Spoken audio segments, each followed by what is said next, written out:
өтө кайдыгер карап атасыздар. Азыр мен берген суроого ары бери буйталап жооп берип атасыздар. Ооба, сиздерди да түшүнүп атам. Сиздерде да күнөө жок. Сиздер деген буйрукту аткарасыздар да. Бирок буйрукту аткарып атканда бүгүн биз бул жерде барбыз.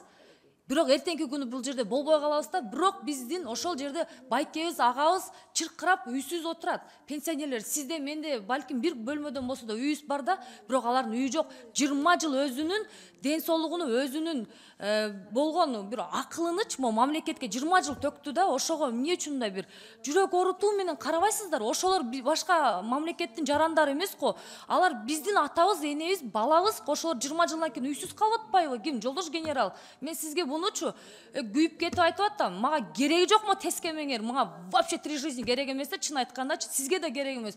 Бирок экөөбүз мен ушул жерде азыр колумдан келип ушуну айта турган мезгилде отургандыгымдан айтып алайын деп атам. Эртеңки күн балким бул буйрубайттыр. Сиз бүгүн генерал, эртең эч ким болбой калышыңыз мүмкүн. Аны бир гана өйдө жак билет да.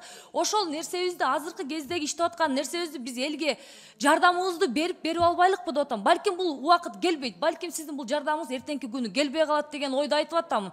Сиз жанаттан бери отурасыздар, мынтип, жылмаңдап, мылжыңдайсыздар да. Эмнеге мылжыңдап атасыздар?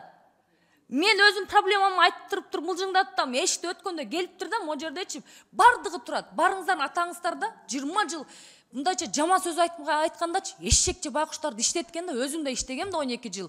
Эчтекең жок, зарплатаң 5000 сом. Анан жерде турушат байкуштарым жалдырап. Үй жок, 20 жылдан бери эми ипотекага, чөнтөккө бомбаны салды да ипотекага бизди түртүп салды. 40 жыл эми дагы жүрөбүзбү үй жок деп. Ыйлашты ошол жерде. Мындай сиздерде жүрөк барбы? Сиздер погончосуздар, түшүнөм. Мен аябай сыйлайм сиздерди. Бирок ушул жерге сизди Кудайым алып келгенден кийин бир аз тескемени туура чыгарып койсоңуздар болбойбу? Мен сизге деген көйнөк алып бер мага деген жокмун го. Могу жерде күлүп отурганыңыздар мага такыр жакпады. Вообще экенсиздер.